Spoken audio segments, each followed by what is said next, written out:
Be a patriot, support us. Take your Patriot t-shirt. Link in description.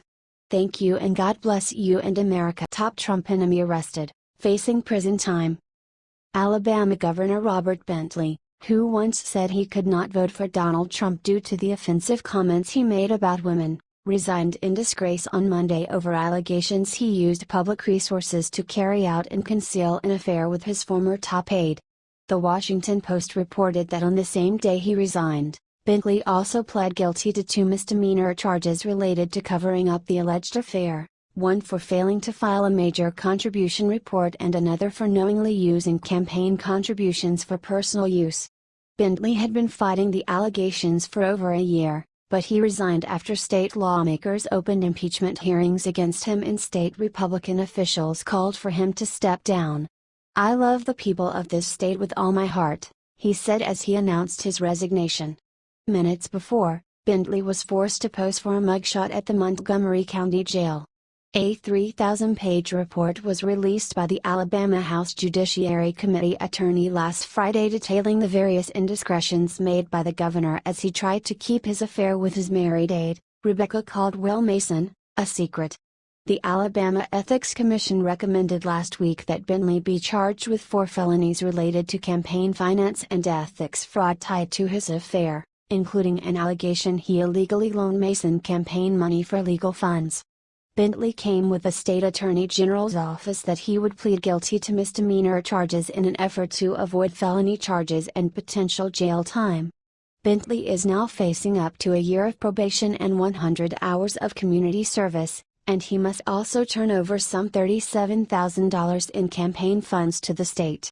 Jail time is still a possibility for him as well. Share this story if you think this never Trumper got what he deserved.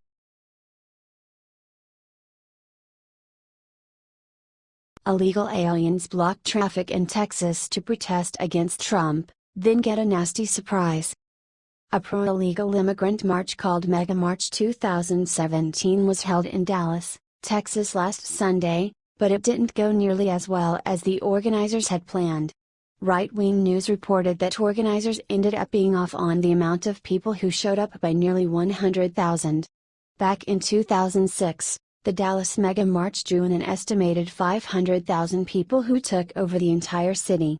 However, only an estimated 3,200 people showed up to the pro-illegal immigrant march this past weekend, less than 1% of the number that came out 11 years ago. The Mega March 2017 is winding down.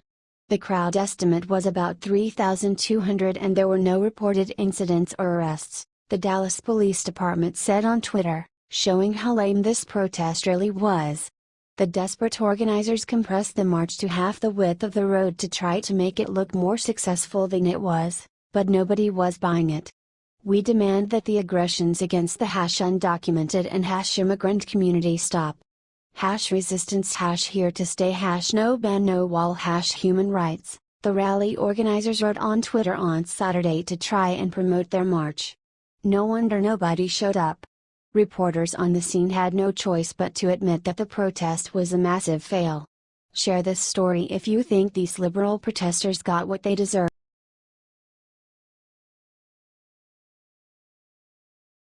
Aura. What General Mattis just revealed about Trump's Syrian airstrike will shut Trump haters up for good. This week, New York Times writer, Paul Krugman, had the audacity to call President Trump's airstrike in Syria a publicity stunt. General Mad Dog Mattis had a response from Mr. Krugman and all of the other Trump haters who claimed Trump's airstrike was just for show. In one night, President Trump knocked out 20% of Syria's air power. The Syrian government would be ill-advised ever again to use chemical weapons. General Mattis said in a statement. Mattis explained, "The United States will not passively stand by while Assad murders innocent people with chemical weapons, which are prohibited by international law and which were declared destroyed. 1 in every 5 Syrian aircrafts are out of commission because of a single strike ordered by our president." President Trump and General Mattis don't do publicity stunts. Instead, they do what is necessary to keep America safe. As Mad Dog Mattis says, "I'm going to plead with you, do not cross us. Because if you do, The survivors will write about what we do here for 10,000 years. Aura. Height, thehill.com.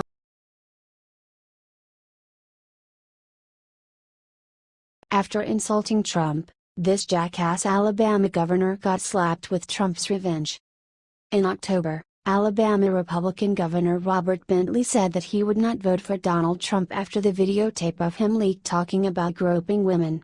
According to the app, Alabama Governor Robert Bentley said that he couldn't vote for Donald Trump after what he said about women. Look what happened today. Governor Bentley was forced to resign today after audio came out that of him describing how he put his hands on his aide's breasts, according to the Gateway pundit. Governor Bentley then sent several texts to Rebekah Mason. Here are the texts below.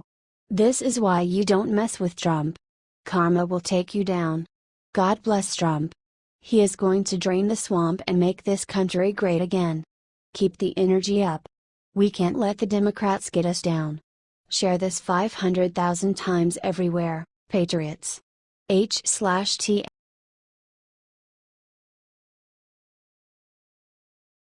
Breaking: North Korea just unleashed the hounds of war. This is bad. North Korea has finally gone and done it. After Donald Trump sent the USS Carl Vinson to South Korea for training, Kim Jong-un lost his mind at last and did something insane. North Korea announced that they will react with catastrophic consequences. A spokesperson for Kim Jong-un said, "The DPRK is ready to react to any mode of war desired by the US, see? That is a declaration of war if I have ever heard one. These crazy $8 holes have nukes and a huge army. We gotta get them before it's too late." And President Donald Trump has it all set up. Just yesterday China moved 150,000 troops to protect their own borders from North Korean refugees after Trump takes out Kim Jong-un. The thing that makes this move by China so interesting is that it comes right after Trump met with Chinese President Xi Jinping. Also, this morning China offered Trump a bunch of trade concessions to try and please him. So basically, thanks to Donald Trump's fast thinking, we are now poised to take out North Korea, and China is giving their unofficial backing. I think anyone who is proud of our president ought to share this. President Trump has proven time and time again to be great at his job. Let's show him how much we appreciate his hard work. It's the least we can do.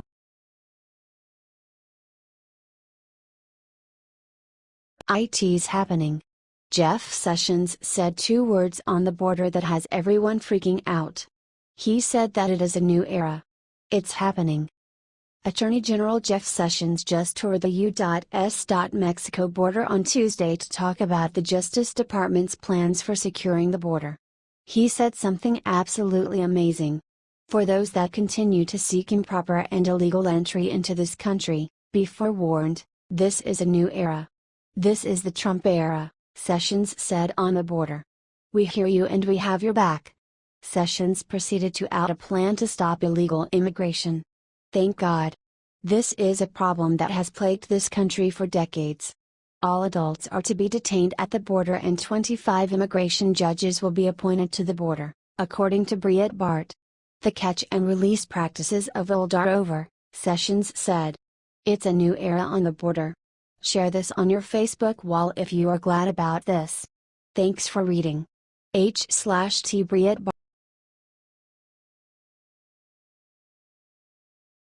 We're saved. The 6 words that Trump just said on Fox will decide the fate of Syria. Trump just went on and insisted that his "we're not going into Syria" policy is not going to change. He said that the missile strike was there to curb Assad's use of chemical weapons, and then in the next breath slammed Obama for doing literally squat during his time as president. Here's the teaser of the video. But when I see people using horrible chemical weapons, which they agreed not to use under the Obama administration, but they violated it, Trump said. And you would have had a much better, I think Syria would be a lot better off right now than it has been. Our big mission is getting rid of ISIS, Trump said. That's where it's always been. But when you see kids choking to death, you watch their lungs burning out, we had to hit him and hit him hard. Here's what Mattis said about the attack today: "It will not spiral out of control," Mattis said at the Pentagon today. "As you know, Secretary Tillerson is in Moscow. We maintain communications with the Russian military and with the diplomatic channels. Share this 1,000,000 times, y'all. Trump is staying true to his word. The liberal media and all the warmongers in Congress want a war in Syria and they are not going to get it. We must get rid of the barbarians in ISIS before they totally destroy the entire region. The fake news media will not talk about this. Get this out there.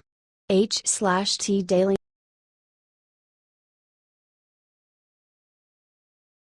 Award-winning Hollywood legend passes away, fans in mourning. Hollywood is in mourning this week after Emmy Award-winning actor Peter Hansen, who has starred on the show General Opera since 1965, passed away on Sunday. He was 95 years old.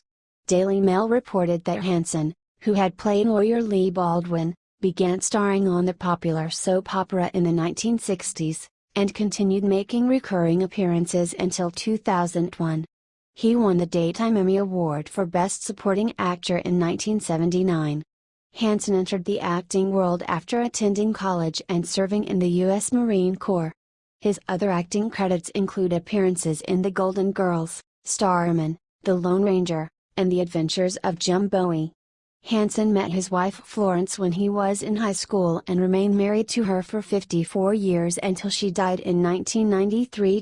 Fans of General Hospital have taken to Twitter to honor him. Rest in peace, Lee Hansen.